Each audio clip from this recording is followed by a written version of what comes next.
in a town in Mississippi. Every business owner is black. Every doctor is black. Every teacher, every banker, every police officer, every judge, all black. The hospital is black owned. The cotton mill is black owned. The telephone company is black owned. White people can visit this town. But when they arrive, something feels different. They have no power here. No influence. No control. This isn't their world. This is a place where black Americans built everything, own everything, and run everything. And it's thriving. The town has a $100,000 bank, a modern hospital, a railroad station, paved streets, electric lights. It's more prosperous than most white towns in Mississippi.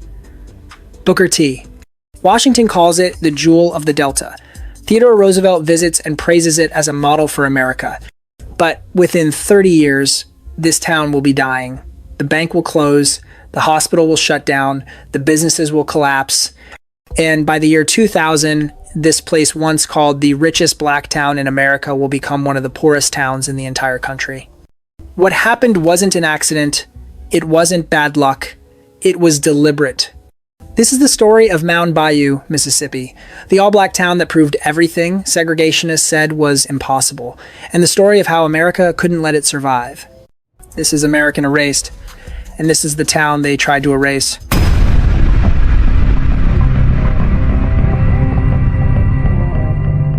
In 1887, two formerly enslaved men stood on a piece of swampland in the Mississippi Delta and made a decision that would change thousands of lives. Their names were Isaiah Montgomery and Benjamin Green. Both men had been enslaved by Joseph Davis, the brother of Jefferson Davis, president of the Confederacy. When the Civil War ended, Isaiah Montgomery was 21 years old. He'd spent his entire life in bondage. But he'd also learned something during slavery that would change his future. He learned how plantation economics worked, and he was about to use that knowledge to build something slaveholders said would never exist. After the war, Montgomery worked as a surveyor and land agent. He saved money. He watched how the Mississippi Delta was being developed, swampland drained, cotton planted, fortunes made, and he saw an opportunity. Most freed slaves in Mississippi were trapped in sharecropping, a system barely different from slavery. They worked white-owned land, borrowed money from white creditors, and ended each year deeper in debt. It was economic bondage. And Montgomery knew there was only one way out. So, in 1887, Montgomery and Green approached a railroad company that owned 30,000 acres of undeveloped swampland in the Yazoo Delta. They proposed something that had never been tried in Mississippi, an all-black town where African Americans could own land, control their own economy, and live free from white violence. The railroad company had one question: could they make it profitable? Montgomery promised they could. He knew cotton, he knew the land, he knew black farmers were desperate for a chance to own property. The railroad agreed. Montgomery and Green bought the land and founded Mound Bayou. The name came from a Native American burial mound on the property, but the symbolism was clear. This was a place where the old world had died and something new could be born. In the first year, 12 families moved to Mound Bayou. By 1900, there would be over 8,000 people, and what they built would shock white Mississippi. But before we get to Mound Bayou's golden age, you need to understand what made it different from every other black community in the South. Because this wasn't just about black people living in one place. This was about something far more threatening. This was about power.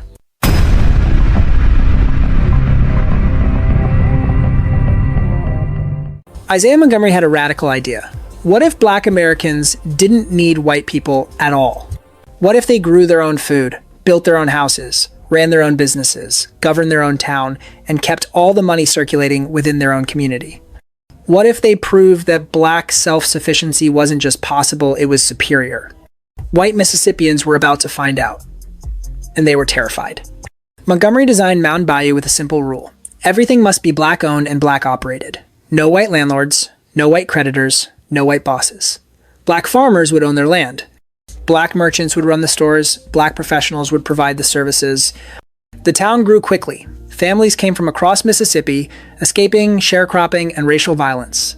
They bought small plots of land, 5 acres, 10 acres, 20 acres, and built farms. They planted cotton, corn, and vegetables. They raised livestock, and they started making money. Real money. The kind of money that built generational wealth. The kind of money that let black children go to college. The kind of money that white Mississippi wasn't prepared to see. In 1904, something happened that put Mound Bayou on the national map. A decision was made that would define the town's future. And it started with a simple question: what does a prosperous black town need most? The answer was a bank. In 1904, the Bank of Mound Bayou opened one of the first black-owned banks in rural America. It was capitalized at $25,000, an enormous sum for a black institution at the time. The bank did something revolutionary. It loaned money to black farmers at fair rates. No predatory lending, no debt traps, just honest banking. And black farmers used those loans to buy land, equipment, and seed. They prospered. And as they prospered, they deposited more money. The bank grew. By 1920, the Bank of Mound Bayou held over $100,000 in deposits. But banking wasn't the only industry Mound Bayou was building. The town was about to add something that no rural black community in Mississippi had ever possessed. And when it opened in 1942, it would become the most important building in the entire region. But first, we need to talk about the man who made Mound Bayou famous.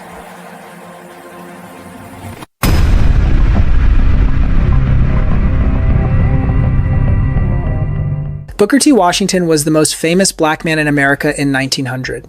And when he heard about Mound Bayou, he saw exactly what he'd been preaching: black economic self-reliance. Washington visited Mound Bayou in 1907.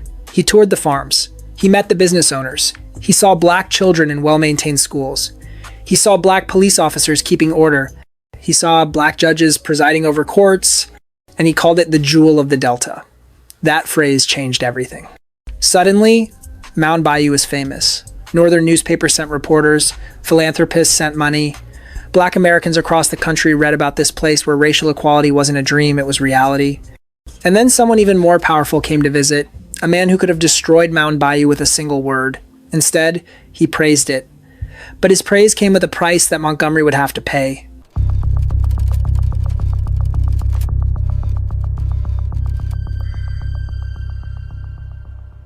In November 1907, President Theodore Roosevelt visited Mound Bayou. He shook hands with Isaiah Montgomery. He gave a speech praising the town's self-reliance. He told the crowd that Mound Bayou proved black Americans could succeed if they worked hard. Roosevelt's visit was a triumph, or so it seemed.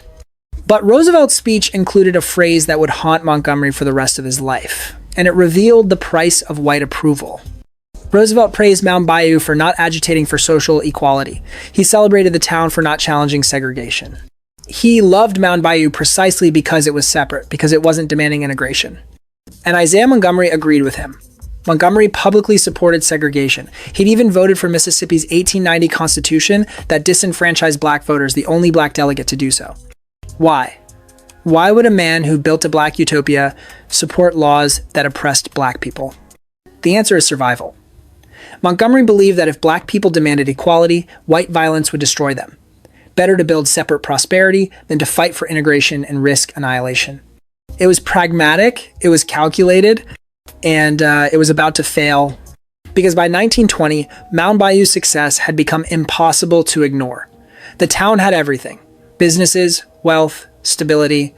And one more thing was about to be added: a hospital that would serve the entire Delta. But the success that made Mound Bayou famous was the same success that sealed its fate. White Mississippi was watching.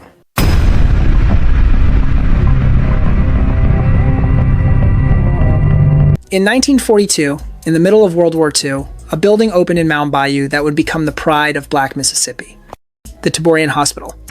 It was the only black-owned hospital in rural Mississippi, and for 25 years, it was the only place black people in the Delta could receive medical care without humiliation. In white hospitals, black patients were segregated. They waited in separate rooms. They were treated after white patients, no matter how urgent their condition. Many white hospitals refused to admit black patients at all.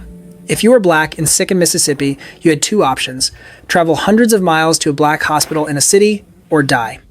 The Taborian Hospital changed that. It had modern equipment, it had trained black doctors and nurses, it delivered babies, it performed surgeries, it saved lives. And it did something else, something that terrified white doctors across the state. It competed, and it won. The Taborian Hospital was better than most white hospitals in rural Mississippi. It was cleaner, its staff was better trained, its success rate was higher, and black patients from across the region came to Mound Bayou for treatment, bringing their money with them.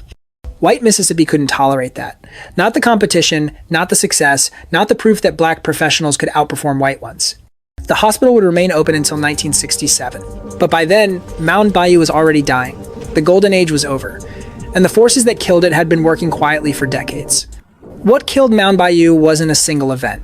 It was 1,000 small decisions made in distant offices by people who never set foot in the town. Decisions about highways, decisions about loans, decisions about where progress would go and where it wouldn't. Let's talk about how America kills black prosperity.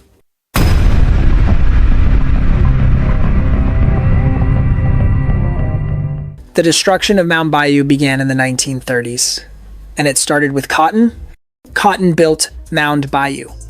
Cotton would also destroy it. In the 1930s, the mechanical cotton picker was invented. One machine could do the work of 50 farmhands. Across the Delta, plantation owners bought the machines and fired their workers. Thousands of black farmers and sharecroppers were suddenly unemployed. Those workers left. They went to Chicago, Detroit, Cleveland, anywhere with factory jobs. This was the beginning of the Great Migration, and it emptied the rural South. Mound Bayou's population began to drop. Fewer customers meant struggling businesses. Struggling businesses meant closed stores. Closed stores meant fewer jobs. Fewer jobs meant more people leaving. But mechanization alone didn't kill Mound Bayou. A town can survive population loss if its economy is strong. Mound Bayou's economy was about to be strangled, and it would happen in 3 deliberate ways. First, the banks. In the 1920s, the Bank of Mound Bayou faced increasing pressure from white-owned banks in nearby towns. Those banks had more capital, they could offer better rates, and they actively tried to poach Mound Bayou's customers. But the real blow came in the 1930s.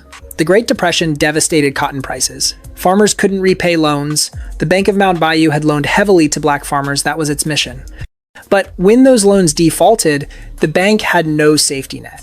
White-owned banks could get federal assistance. Black-owned banks couldn't. The Bank of Mound Bayou closed in 1933. Without a bank, Mound Bayou farmers had to borrow from white-owned banks in neighboring towns. Those banks charged higher rates. They foreclosed more aggressively. The wealth that had been circulating within Mound Bayou started flowing out. Second, the highways. In the 1950s, Mississippi built new roads across the Delta, modern highways that connected towns and brought commerce. Those highways could have gone through Mound Bayou. The town was strategically located. A highway would have brought customers, jobs, growth. The highways bypassed Mound Bayou deliberately. Interstate 55 and Highway 61, the main arteries of the Delta, were routed miles away from the town. Traffic stopped coming. Businesses that relied on travelers, gas stations, restaurants, hotels closed. The town became isolated, cut off. And if that wasn't enough, the third blow came from the federal government itself. Third, the New Deal. You read that right. The New Deal, FDR's program to help Americans during the Depression, helped destroy Mound Bayou. How? Agricultural subsidies. The federal government paid farmers to reduce cotton production to stabilize prices. But subsidies were distributed through local committees controlled by white planters. Those committees gave generous subsidies to white farmers. They gave pennies to black farmers or nothing at all. In Mound Bayou, farmers couldn't compete with subsidized white farms. They went broke. And when they went broke, who bought their land? White buyers. Slowly, quietly, the land that black families had owned for generations was sold off. By 1960, Mound Bayou's population had dropped from 8,000 to under 3,000. By 1980, it was under 2,000. By 2000, it was under 1,500. Today, Mound Bayou still exists. But what remains is a ghost of what it was. And walking through the town reveals something heartbreaking.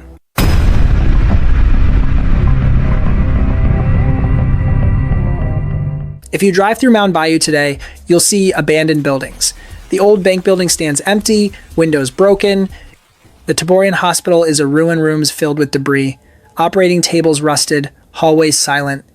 The cotton mill is gone, the sawmill is gone, most of the businesses are gone. Main Street has more closed storefronts than open ones.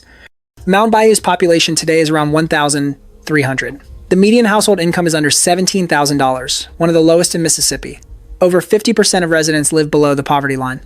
This is what remains of the richest black town in America. But here's what the ruins don't show. Mound Bayou proved something that terrified white America in 1920 and still makes people uncomfortable today. It proved that when black Americans have access to capital, when they own land, when they control their own economy, they thrive. They don't need white oversight. They don't need white management. They don't need white approval. Mound Bayou didn't fail because black people couldn't govern themselves. It didn't fail because the residents were incompetent or lazy or incapable. Mound Bayou failed because America refused to let it succeed.